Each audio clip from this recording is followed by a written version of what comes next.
नमस्कार भावी शिक्षक मित्रांनो, तुमचं माझ्या यूट्यूब चॅनलमध्ये परत एकदा स्वागत करतो. आता या व्हिडिओमध्ये आपण बघणार आहोत की प्रोफेशनल क्वालिफिकेशन डिटेल्स भरताना पवित्र पोर्टलवरती हा फॉर्म भरताना हे आपल्याला जे डी.एड, बी.एड, एम.एड, कम्प्युटर लिटरसी म्हणजे तुमचं MSc-IT सारखे कोर्सेस आणि सर्टिफिकेट कोर्सेस जे तुम्ही केलेले असतील ते कसे ॲक्युरेटली फिल करायचे, त्याच्यात कुठलीही चूक होऊ द्यायची नाही, तर ते कसे भरायचे आहेत, कसं त्याची इन्फॉर्मेशन फिल करायची आहेत, ती आपण वन बाय वन बघूया. आता सगळ्यात पहिलं डिप्लोमा म्हणजे तुमचं डी.एड वगैरे जे केलेलं असणार तुम्ही. बघा, आता सपोज आपण पहिलं बघूया डिप्लोमा म्हणजे तुमचं डी.एड वगैरे. आता तुम्ही जेव्हा डिप्लोमा सिलेक्ट करून पुढे ॲड क्वालिफिकेशन म्हणता, तेव्हा सगळ्यात पहिली तुम्हाला ही स्क्रीन ओपन होणार डिप्लोमा डिटेल्स ॲड करण्यासाठी. याच्यामध्ये बघा, तुम्ही जर आर्ट टीचरचा कोर्स केलेला असेल किंवा डी.एड केलेला असेल, डी.टी.एड केलेला असेल, तर तुम्हाला ते एक्झॅक्टली अप्रोप्रिएट सिलेक्ट करायचं आहे ऑप्शन. बघा, काहींचं डी.एड आहेत, काहींच्या सर्टिफिकेटवरती डी.टी.एड आहे. तर तुमच्या सर्टिफिकेटवरती जो ऑप्शन आहे तो व्यवस्थित रीड करा आणि तोच इथे सिलेक्ट करा. ओके, सगळ्यात पहिले तुमचं सर्टिफिकेट आणि डिग्री तुम्ही सिलेक्ट केली काय आहे ती. त्याच्यानंतर तुम्हाला इम्पॉर्टंट आहेत की तुमचं मीडियम. तर मीडियम कसं सिलेक्ट करायचं हे मी माझ्या मागच्या एका व्हिडिओत पण एक्सप्लेन केलं होतं. मीडियम म्हणजे सिम्पल, तुम्ही कुठल्या मीडियममधून तुमचं डी.एड, डी.टी.एड कम्प्लीट केलेलं आहे. म्हणजे इंग्लिशमधून असेल, मराठीमधून असेल. सिम्पल कसं ओळखायचं, तुमचे बुक कुठल्या मीडियममधून प्रिंट झाले होते, ते जी काही तुम्ही बुक्स रीड केले असणार, जे तुमच्या डी.एडला डी.टी.एडला असणार, तर ते तुमचं झालं मीडियम. इंग्लिशमधून सगळे बुक्स असतील तर तुमचं मीडियम काय झालं, जे शिकण्याचं मीडियम काय ते इंग्लिश आहे. जर ते मराठीतून असेल किंवा दुसऱ्या कुठल्या हिंदीमधून असेल, कुठल्या लँग्वेजमधून असेल, तर ते तुमचं मीडियम असतं. बरोबर. आता हे तुम्ही सगळ्यात पहिले सर्टिफिकेट डिग्री करेक्ट सिलेक्ट केलं आहे, मीडियम तुम्ही बरोबर सिलेक्ट केलं आहे. तुम्ही एज सर्टिफिकेट हे तुमचं महाराष्ट्राचं आहे की आउट ऑफ महाराष्ट्र आहेत, तर ते तुम्हाला येस नो करायचं आहे. येस केलं तर ऑफकोर्स डी.एड, डी.टी.एडसाठी तुमचं महाराष्ट्र येणार आहे. जसं आता इथे मी सिलेक्ट करून दाखवलं आहेत. बघा, डी.एड आहेत, मराठी मीडियम होतं, महाराष्ट्र या स्टेटमधून इथे येस केलं आहेत, मग इथं महाराष्ट्र आलेलं आहे. आणि बघा, महाराष्ट्रामधून डी.एड, डी.टी.एड केलं आहे तर त्याचं जे बोर्ड आणि युनिव्हर्सिटी आहेत ते Maharashtra state council of examination आहेत. हे तुमच्या सर्टिफिकेटवर पण लिहिलेलं आहे, तिथं क्रॉस व्हेरीफाय करा आणि मग सिलेक्ट करा. पण ज्यांनी डी.एड, डी.टी.एड महाराष्ट्रामधून केलं आहे तर आपल्याकडे हेच काउन्सिल आहेत जे तुमचं डी.एड, डी.टी.एड कंट्रोल करतं. सो तुम्हाला हे सिलेक्ट करायचं आहे, तरी तुमच्या सर्टिफिकेटवरती एकदा चेक करा आणि मग भरा. ओके, त्यानंतर तुम्हाला मिळालेले मार्क्स, आउट ऑफ मार्क्स जे तुम्ही टाकले इथं, तर तुमचं पर्सेंटेज ऑटोमॅटिक कॅल्क्युलेट होणार. तुमचं ग्रेड काय आलं, तुमच्या पर्सेंटेजनुसार तुमचं ग्रेड असतं, ते ग्रेड टाका. पासिंग क्लास कुठला आलेला आहे तुमचा, तो पासिंग क्लास टाका. तुमचं रिझल्ट डेट टाका. रिझल्ट डेट आणि तुमची सर्टिफिकेट इश्यू डेट ही वेगवेगळी असते. रिझल्ट डेट तुमच्या रिझल्टवरनं, मार्कशीटवरनं घ्यायची, कधी तुमचा रिझल्ट लागला होता, आणि त्याच्यानंतर तुम्हाला सर्टिफिकेट इश्यू होत असतं, तर तुम्ही ती सर्टिफिकेट इश्यू डेट पण प्रॉपर टाका. आणि दुसरी गोष्ट म्हणजे तुम्हाला हे दोन्ही इथं अपलोड करायला सांगितलेत. बघा, सर्टिफिकेट आणि मार्कशीट. तर हे कसे अपलोड करायचे, याचा काय इश्यू असतो हा मी एकदा मागच्या व्हिडिओमध्ये एक्सप्लेन केलेला आहे. ती व्हिडिओ एकदा बघा, कारण तुम्हाला सर्टिफिकेट आणि मार्कशीट दोन्ही अपलोड करायचे एकत्र करून. तर ती कशी करायची तर तुम्ही एक व्हिडिओ रेफर करा, माझ्या यूट्यूब चॅनलला तो व्हिडिओ आहेत ऑलरेडी.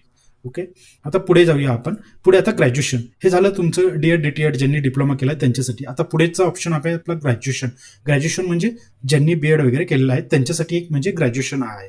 ओके, आता इथे बघा, हे पण डी.एड वाल्यांना पण लागू होतं. इथं जो मेसेज दिला आहे बघा, क्वालिफिकेशन आफ्टर 25/9/2025 म्हणजे जे 25 सप्टेंबरच्या अगोदर ज्यांनी हा कोर्स ज्यांना हे कम्प्लीट झालेलं आहे यांचं क्वालिफिकेशन त्यांच्यासाठी आहेत. हे बघा, हे प्रत्येकासाठी ज्यांचं प्रोफेशनल क्वालिफिकेशन जेव्हा भरायला येत आहेत तुम्ही, तेव्हा हा मेसेज तुम्हाला प्रत्येक ठिकाणी दिसेल. ओके, आता आपण ग्रॅज्युएशन सिलेक्ट केलंय म्हणजे कोणासाठी, बी.एड, बीपीएड या लोकांसाठी. सो अगेन तुमचं जे काही असेल अप्रोप्रिएट ते सिलेक्ट करा. ओके, तुमचं मीडियम मी आत्ता सांगितल्याप्रमाणे तुमचं मीडियम प्रॉपर सिलेक्ट करा तुम्ही. अगेन तुमचं बोर्ड, युनिव्हर्सिटी कुठलं आहेत आणि तुम्ही कुठल्या याच्यातनं केलं आहे, मराठी वगैरे, ते तुमचं मीडियम झालं. तुमचा बोर्ड कुठला आहे, युनिव्हर्सिटी कुठला आहे, तुम्हाला किती मार्क्स मिळालेत, ते सगळी इन्फॉर्मेशन तुम्ही इथं फिल करायची आहे. ओके, तुमचं ग्रेड असेल, देन तुमचं सर्टिफिकेट इश्यू डेट असेल, रिझल्ट डेट असेल, एकदम प्रॉपर सगळी इन्फॉर्मेशन तुमच्या सर्टिफिकेट आणि मार्कशीटवरती आहेत मित्रांनो. मी सगळं बघितलं आहे, फॉर्म फिल करताना कॅन्डिडेटसोबत सगळं बघितलं, सगळी इन्फॉर्मेशन आहेत. फक्त काळजीपूर्वक वाचा आणि फिल करा. ओके, आणि दुसऱ्याबरोबर कन्फर्म पण करा की बाबा हेच मी फिल करतोय ना, ती बरोबर आहे की नाही. ओके, हे झालं. आता तुमचं बी.एड, बी.पी.एड वगैरे म्हणजे ग्रॅज्युएशन डिटेल तुम्ही ऍड केली. तर सगळ्यात महत्त्वाचं पुढचं जे आहे कम्प्युटर लिटरसी हा बऱ्याच जणांना क्वेश्चन आलाय आणि मला बऱ्याच कमेंट्स आल्यात की सर कम्प्युटर लिटरसी म्हणजे काय आणि त्याच्यात काय भरायचं, कसं भरायचं, किंवा MSCIT मी कुठे भरू. तर तुमचं जे तुम्ही MSCIT केलंय ते तुम्हाला कम्प्युटर लिटरसीमध्ये भरायचं आहे. कम्प्युटर लिटरसी म्हणजे तुम्हाला कम्प्युटरचं ज्ञान किती आहेत त्याच्या रिलेटेड तुम्ही एखादा सरकार अप्रूव्ड, गव्हर्नमेंट अप्रूव्ड कुठला कोर्स केलेला आहे तो तुम्हाला इथे भरायचा आहे. आपल्याकडे MSCIT हा गव्हर्नमेंटचा कोर्स आहे, गव्हर्नमेंट अप्रूव्ड कोर्स आहे, तो तुम्हाला इथे भरायचा आहे. ओके, आता मी हे सांगतो की कसं भरायचं आहे तो. सगळ्यात पहिले तुम्ही कम्प्युटर लिटरसी जेव्हा सिलेक्ट कराल आणि ऍड क्वालिफिकेशन कराल तेव्हा तुम्हाला असा फॉर्म ओपन होईल. आता इथे सगळ्यात महत्त्वाचं बघा मित्रांनो, इथं सर्टिफिकेट डिग्री, इथं एकच ऑप्शन आहे ऑथर. ओके, ते तुम्ही सिलेक्ट करा. तिथं दुसरं काही सिलेक्शन करायला नाही आहेत, ते तुम्ही सिलेक्ट करा.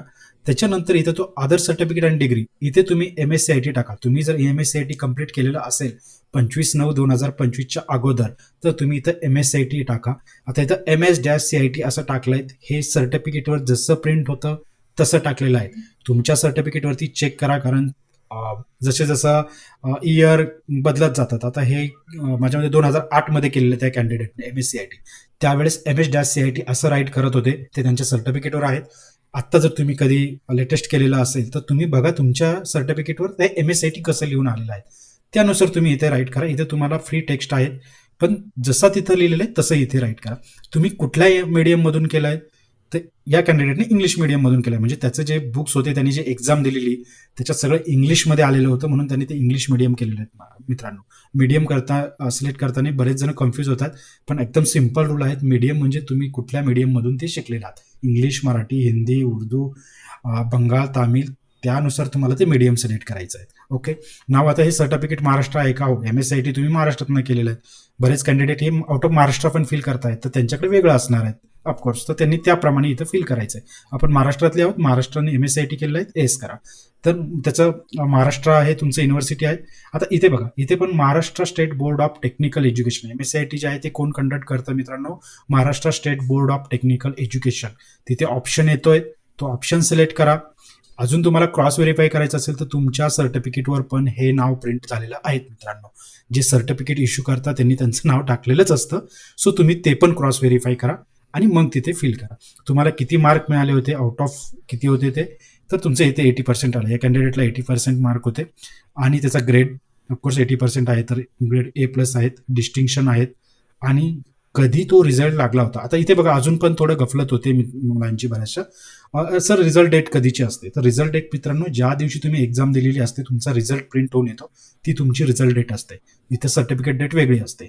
काही लोकांकडे मी बऱ्याचसा ऑब्झर्व केलं की काही लोकांकडे रिझल्ट नाही पण सर्टिफिकेट मिळालं, MSCITचं सर्टिफिकेट आहे. रिझल्ट हा म्हणजे काय की तिथे लगेच प्रिंट आउट करून तुम्हाला किती मार्क मिळाले त्याचा रिझल्ट होता तो. ओके, ती तुमची रिझल्ट डेट, आणि खाली तुम्हाला परत सर्टिफिकेट डेट आणि सर्टिफिकेट नंबर विचारलेला आहे. ओके, ते आपण पुढच्या ह्याच्यात बघू. हे बघा, इथे सर्टिफिकेट नंबर आणि सर्टिफिकेट डेट, तर या 2 डेट डिफरन्स आहेत मित्रांनो. ज्या दिवशी तुम्ही एक्झाम दिली, तुमचा रिझल्ट लागलाय, तर ती डेट असते, आणि इथं तुमचं सर्टिफिकेट इश्यू डेट असते, ही तुमच्या सर्टिफिकेटवर असते. आता बऱ्याच विद्यार्थ्यांना हे पण कन्फ्युजन होतं की सर्टिफिकेट नंबर कोणता टाकूचा. सर्टिफिकेट नंबर तुमच्या लेफ्ट कॉर्नर टॉपला असतो बघा. टॉपला एक रेड कलरमध्ये, म्हणजे जेव्हा 2008चं मी सर्टिफिकेट बघितलं तर त्याच्या टॉपला रेडमध्ये एक 5 ते 6 अंकी नंबर होता, तो होता. याच्यावर अजून एक नंबर प्रिंट झालेला आहे, रेफरन्स नंबर. रेफरन्स नंबर हा त्यांच्या इंटरनल रेकॉर्डसाठी आहे. रेफरन्स नंबर खूप मोठा आहे, त्याच्यात स्लॅश वगैरे ABCD आणि नंबर असे कॉम्बिनेशनचा नंबर आहे. तो रेफरन्स नंबर आहे, तो सर्टिफिकेट नंबर नाही. सर्टिफिकेट नंबर तुमचा वरती टॉपला दिलेला आहे, तो फिल करा मित्रांनो. ओके, हे झालं तुमचं कम्प्युटर लिटरसी सोबत. आता तुम्ही MSCIT ऐवजी अजून दुसरा केलेला असेल, MSCIT नसेल पण कम्प्युटर लिटरसी गव्हर्नमेंट अप्रूव्ड अजून एखादा कोर्स केलेला असेल, तर त्यानुसार माहिती भरा, ते चालून जाईल तुमचं. ओके, आता जसं बघा मी हा स्क्रीनशॉट दिलाय की जेव्हा कम्प्युटर लिटरसी भरल्यानंतर तुम्हाला इथे दिसतंय बघा, कम्प्युटर लिटरसी MSCIT इंग्लिश त्यांनी मीडियम सिलेक्ट केलेलं होतं, कुठला स्टेट होता, कुठली युनिव्हर्सिटी होती, किती मार्क होते, हे सगळं त्या कॅन्डिडेटने भरलेलं आहे बघा. ओके, हे मी मुद्दा म्हणून हे दाखवतोय कारण की या कम्प्युटर लिटरसी बद्दल खूप साऱ्या लोकांना क्वेश्चन होते, सर मी MSCIT कुठं भरू, कम्प्युटर लिटरसी म्हणजे काय, कसं भरायचं. तर मित्रांनो या प्रकारे तुम्हाला भरता येईल. ओके, चला पुढे निघूया आपण. आता सर्टिफिकेट कोर्स म्हणजे मित्रांनो याच्यामध्ये 2-3 कोर्स दिलेले आहेत. सर्टिफिकेट कोर्स म्हणजे त्याच्यामध्ये CTC आहेत, तबलाजी आहेत आणि अदर आहेत. याच्या रिलेटेड ज्यांनी कोर्सेस केलेले असतील त्यांनी ते अवश्य फिल करा. तुम्हाला डेफिनेटली नोकरी लागताना किंवा डॉक्युमेंट व्हेरिफिकेशन करताना याच्यामध्ये नक्की हेल्प होणार आहे. आता बघा, हे पण गव्हर्नमेंट अप्रूव्ड वगैरे असे आहेत, त्यानुसार भरा. जर तुम्हाला कॉन्फिडन्स नसेल तर फील करू नका. तुम्ही कॉन्फिडंट असाल, माझं तबलजीचंच आहेत, CTC आहेत किंवा अदर हे आहेत जे मला फील केलं पाहिजे, तर डेफिनेटली भरा मित्रांनो, कॉन्फिडंटली भरा. Okay okay.